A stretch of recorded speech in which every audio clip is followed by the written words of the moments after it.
Hello everybody, welcome to the CF Moto showroom. Not. No. We're supposed to be in Jimbaran reviewing the new CF Moto 450, only having both of us driven there separately. In the rain. The guy's not there, and it's not a dealership, it's just some private joker.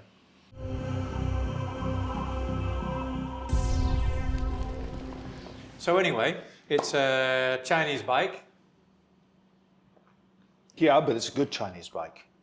I mean, you know, when you said Chinese bike, that sounds a bit pejorative to actually introduce it like that, doesn't it? Well, it was kind of provoking you. It was, wasn't it? I mean, if I was Chinese, I would not be happy with that. Well, less said about Woolings, the better then. So this bike's got a 450 twin. It's not Woolings, it's Wooling drivers that are the problem. Well, a very good friend of all of us went to China quite recently, and having been very pro Wooling, was quite surprised to find out that nobody drives Woolings in China, and they never heard of them except for the thing they, what was the word? Pejorative? Pejoratively call the box car. Do they really? It's almost like Russians who don't drive Ladas, they drive Mercedes. Yeah, same story, I suppose. Yeah, mostly Porsches apparently. So the CF 450 has a twin-cylinder 450cc engine in it. Now, interestingly, the 650 version of this bike, they reckon is the same as, or a copy of, or even the same engine as the Versus 650, the ER6. The 450, the only twin 450cc engine I could find in any other bike worth mentioning, so not broken Enfield or anything like that, was the BMW GS 450. Okay. But I don't think that's going to be made in China. No. However, CF Moto is one of the companies that's thinking to invest or buy KTM. Speaking of broken motorcycle, a broken company. It's officially bankrupt. And CF Moto not only manufactures KTMs for China, but also the engines for the 700cc, which would be the 700cc CF Moto that's replacing the 650, which is the one you're interested in. Right, so that will be effectively a lighter frame and a lighter bike, but with a slightly more punchy engine. But how will it compare to the 800? Because for me, when I've ridden a BMW 850, for example, and the 750 seems to just weigh the same as the 850 does anyway, and then lack a little bit of punch. I mean, I don't see the point of a 100cc gap. I did say I saw a YouTube video posted the other day. I didn't watch it, I didn't get time, but it said, how bad is KTM's lineup?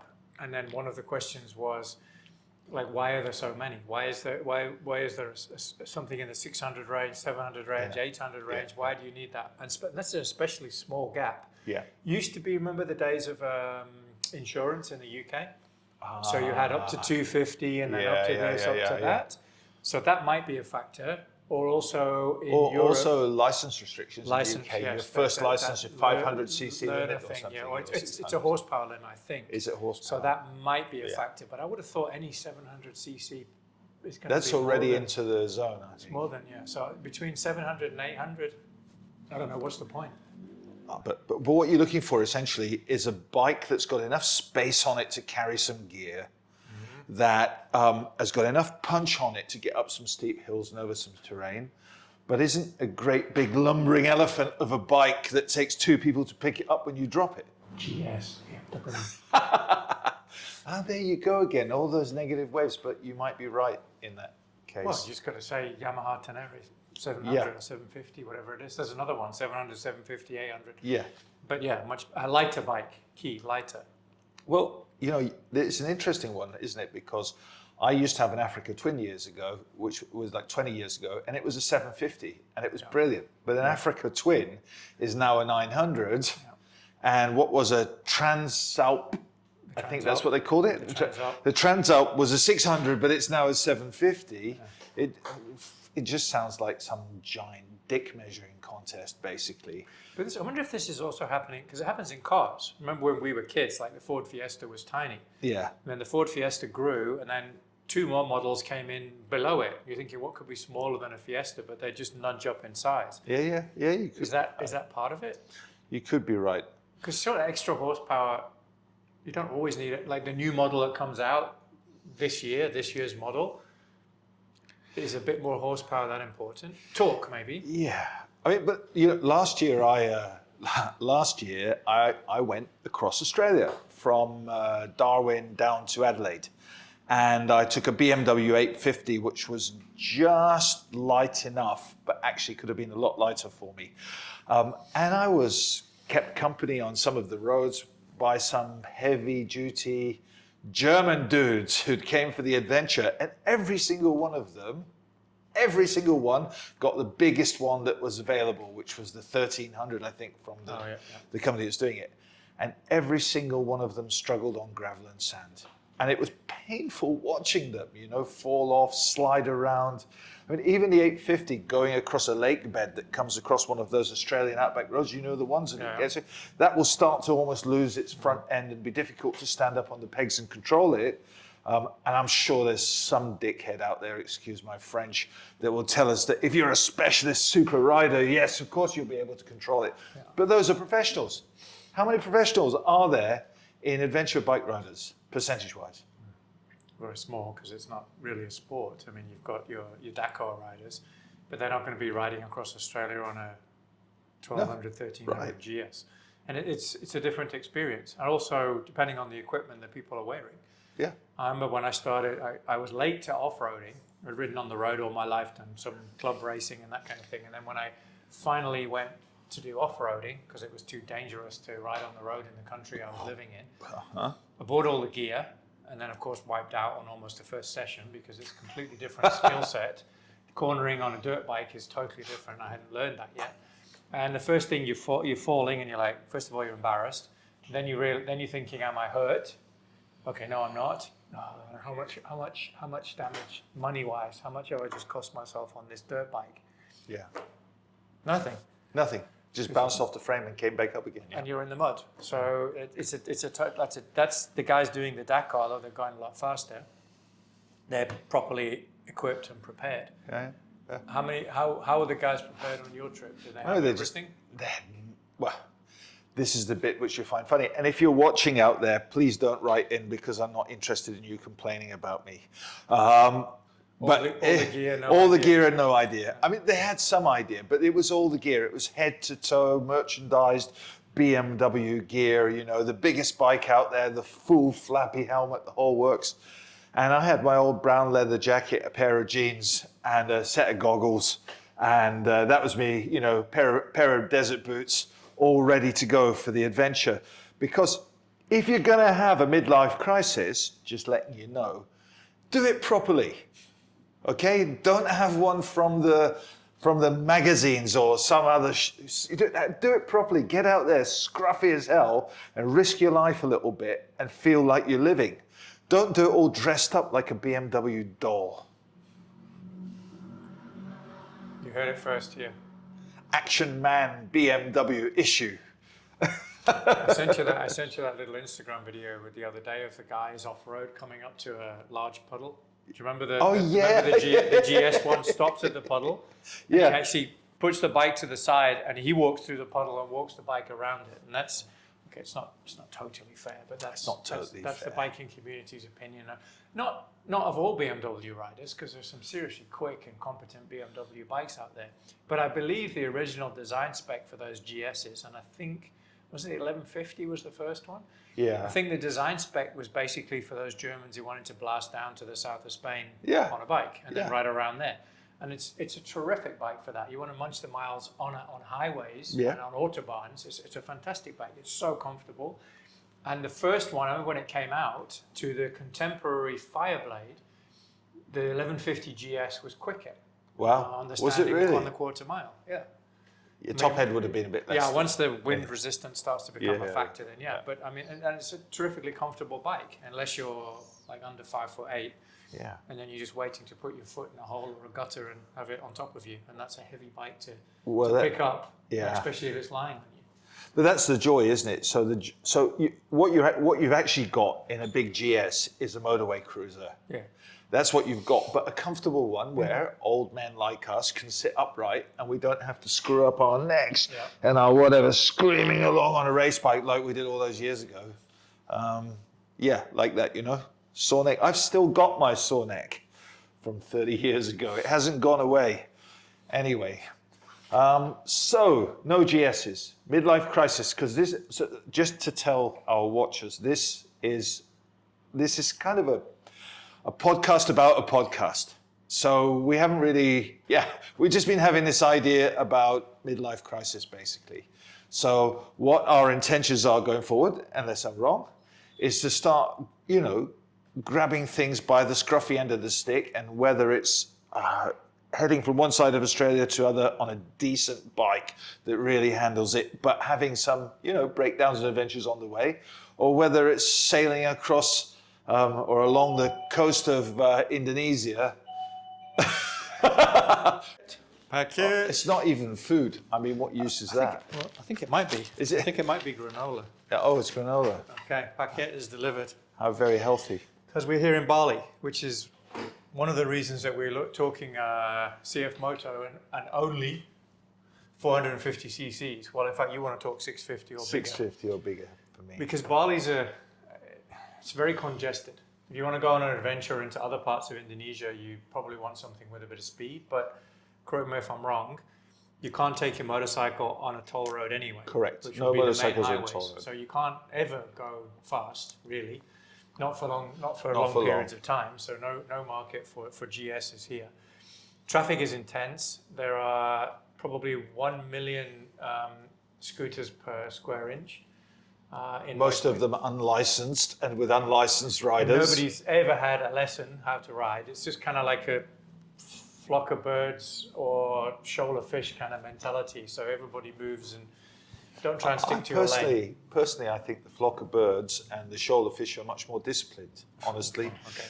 That's true. But then you throw into the mix a bunch of guys driving cars as if they're still on a scooter, because they never had any lessons to drive a car either. Yeah. And you need a nimble bike. So we've looked at, Rob's driven the CB500X. Horrible. And that was not appropriate for Bali because? I couldn't get up a steep hill on it. That's true. It stopped halfway up the hill because one of those other car drivers coming down the other way decided to get in the middle. So I had to stop to let him past, and then I couldn't get enough torque to get the back wheel going to go back up the hill again. And I couldn't get turned around because it was so I ended up having to give a bit of a hard time to the nasty driver that screwed me up, so he'd get out and give me a push so I could get going up the hill, which worked out in the end. So all's well that ends well. The beautiful thing about Bali, of course, is that you don't need to scream at anybody, really. Here is considered bad form. If you smile, but let people know that you're irritated at the same time, which is a particular skill, they will smile back in an embarrassed way and say, oh shit, sorry about that, let me help you. Oh, I got it. You know, you were trying to use fish analogy and the other analogy. I think no, it's more like a herd of wildebeest fleeing from a pack of lions. Okay, yes. I think that gets it right, just where it should be. So, given that, let's say the 450, I think it's probably all right for zooming around town, and it's not too wide. It's a twin, but it's not too wide. It does seem to be fairly well put together, and the reviews have basically been that it is very good all around, but it's not excellent at anything. But you won't go wrong. Of course, a bit like us then. Exactly. Good all around, but not excellent at anything. Yeah. Okay, guilty. But the engine's a bit small if you say you want to go up the volcanoes, the mountains, if you want to get off the island and go a bit further. So you were thinking 650, which seems to be the Kawasaki engine, or 700, which must be likely to be the KTM engine or a very close copy. You said it's new on the line though. It's a new, because I haven't seen it before. Yeah, and that might, I mean, if the weight differential with the 800 is worthwhile, because that's what I worry about. You go from 650 to 700, it's almost an 800. To hell with it, might as well just have an 800. But you have to really see them side by side and give them both a bit of a poke around. Which to brings us understand. back to what we were discussing before, is like, why have they done that? There's a reason, 450, 650, there's an 800. Yeah. Seems like reasonable spread. Yeah. Now, is it just they've fallen into the KTM trap and they're like, oh, we've got some of these engines, let's do a model with that engine? Or Could be. have there been complaints the 650 is not powerful enough? Or are they just going to drop the 650 next year once the 700 I think the 650 is out. gets Yeah, I think that's transaction? It's that creeping fattening again of it. But then isn't why it? do they need, well, unless the 800 is going to be fattened as It'll well. be fattened. It'll go up to Okay, 900. so then Watch that makes happen. sense. Yeah, so then it will be maybe even, well, this one's staying 450 as far as I know. 650 goes to 700, the 800 maybe goes to 900, something like that. 1 litres too big. Now I think they'll sell the 800. I don't know if they'll sell many of them in Indonesia. Maybe in Jakarta. Maybe in Jakarta, but I think, there are Indonesians who like driving around on big bikes, and but most of the big bikes here with all the import duties are so far out of reach of ordinary Indonesians. Nobody can afford to buy one when you could almost buy an Alphard for the same price as a GS 1250, which is ridiculous. But I think what CF Moto have got here is because their base price is so low, when you add the other percentages on top, it doesn't get out of control because everything else in the bike world is out of control. You've either got a tiny little piece of shit that doesn't work properly and can't carry any weight around, or you've got something that costs you the price of a house. And who wants a motorbike that costs the price of a house? Especially when you don't know if someone's going to turn up and nick it from outside your hotel while you're traveling around the island. But you're pushing it. I mean, even given that the base price is low, and therefore with the duties on top, it's still lower than the competitors. A lot lower. It's still what, £13,000 for the Still $30,000. $30,000 for the. You're either going to be able to afford it or you're not. And if you want a bike of that size here in Indonesia, it's the best option you're going to have in terms of bang for buck in Indonesia. But how did you explain it the other day? Because I'm always horrified at these massive duties that we're expected to pay. And on a bike that might cost $12,000 or $15,000, it's another 10 or more on top. But you said. So I was also horrified when I found out that the CF Moto 450, the guys were saying it's only like £3,000 in the UK. And then I was realizing, it's the same huge percentage applied. Yes. But... Well, to a larger base, right? So the BMW is coming in, let's say on the road in UK, it's £20,000. And then you apply that, it then goes out the garage or the dealer here at £70,000, which is ridiculous. Whereas if you come in at 4 and you apply the same thing, it's only going out at 12. And then it's 70 for 12. Sorry, but it's a no-brainer as far as I'm concerned. You're going to get burned. You just get burned for a same percentage of a higher amount, or you get burned for the same percentage of a smaller amount. At least you've got some kind of sense of come on, you're just, I don't choice. know. You're just bitching too much here. That's the best we're going to get here in Indonesia. And I think they've made a good effort. Don't forget that there's also a handsome dealer margin on it here. The dealer margins, so if you go to UK, you go somewhere else, the dealer margins are going to be like 10, 20, 25%, depending on what they want to clear off the deck. Here, it doesn't surprise me, some of them on 70, 100% margins. So they take the price, all the import, and then they double it again. And part of that could be, theoretically, that the volume of bikes which they can sell is not very high in that part of the market. So therefore, not for 4 times the price. Yeah. So it looks like CF Moto is the future. Looks like the Chinese invasion with CF Motos and Wulings is already here. And this is where it would. Thank you. If I wanted to. If you bothered to turn up. Mr. Dealer, I'm going to buy mine in Jakarta now. You would have sold it to me, but tough titties.